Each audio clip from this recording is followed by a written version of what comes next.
সুন্দরগঞ্জে অটোচালক আরিফুল হত্যাকাণ্ডের রহস্য উদ্ঘাটন, ২৪ ঘণ্টায় ২ আসামি গ্রেফতার। গাইবান্ধা সুন্দরগঞ্জে আলোচিত অটোরিকশা চালক আরিফুল মণ্ডল হত্যাকাণ্ডের রহস্য উদ্ঘাটন করেছে পুলিশ। সেই সাথে হত্যাকাণ্ডের সাথে জড়িত ২ জনকে গ্রেফতার করা হয়েছে। গ্রেফতারকৃত আসামি সুন্দরগঞ্জ উপজেলা কালীতলা এলাকার রফিকুল ইসলামের ছেলে মোশাররফ হোসেন মুশফিক, একই উপজেলার পশ্চিম শিবরাম এলাকার সলিম উদ্দিনের ছেলে শান্ত মিয়া।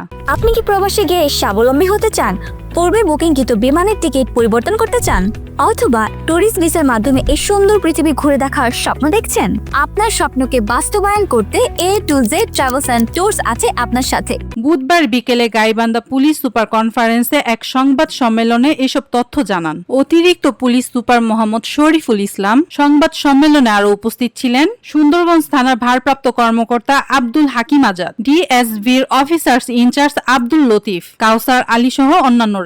আমাদের আসলো, আমরা আবিষ্কার করলাম যে মুশফিক নামে আমরা একজনের ট্রেস পেলাম আর কি, যে সে এই ঘটনার সাথে জড়িত, মানে আমরা বুঝতে পারলাম।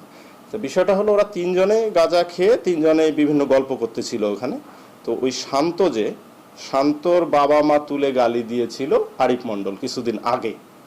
তো ওই যখন নেশার ঘরে আরিফ মণ্ডল একটু মানে অসংলগ্ন আচরণ করতেছিল, তো সেই সময় আবার ওই মানে শান্তর খায়েশ হয়েছে, সে ওই মুশফিককে বলতেছে যে আমি মেরে ফেলবো, আরিফ মণ্ডলকে মেরে ফেলবো। এটা 164-এ আর কি আমাদের এই মুশফিক বলেছে, তো যে মেরে ফেলবো। তখন মোটামুটি মুশফিক বলেছে যে না, এখন মারা যাবে না। কিন্তু একটা পর্যায়ে 2 জনেই আর কি আরিফ মণ্ডলের গলায় রশি পেঁচিয়ে দিয়ে যখন সে নেশার মধ্যে ছিল, সে ওইভাবে প্রতিহত করতে পারেনি। তারপরে মোটামুটি একটা সময় সে মৃত্যুর সাথে ঢলে পড়ে।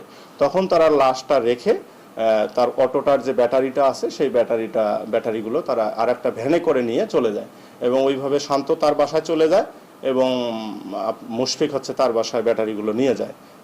পরবর্তীতে আমরা যখন ট্রেস করতে পারি, মোবাইলের লোকেশন ধরে আমরা যখন ট্রেস করি, তখন সে ঘুমাচ্ছিল আর কি, আপনার মুশফিক ঘুমাচ্ছিল, সে বুঝতেই পারেনি যে এই ঘটনা।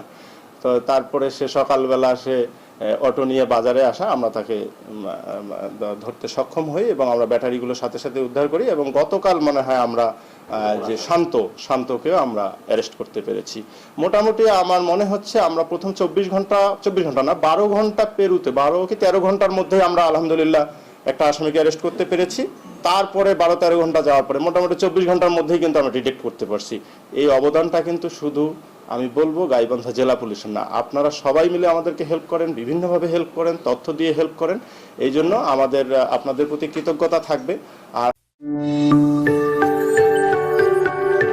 26 টেলিভিশন, মাতৃভূমির বন্ধনে।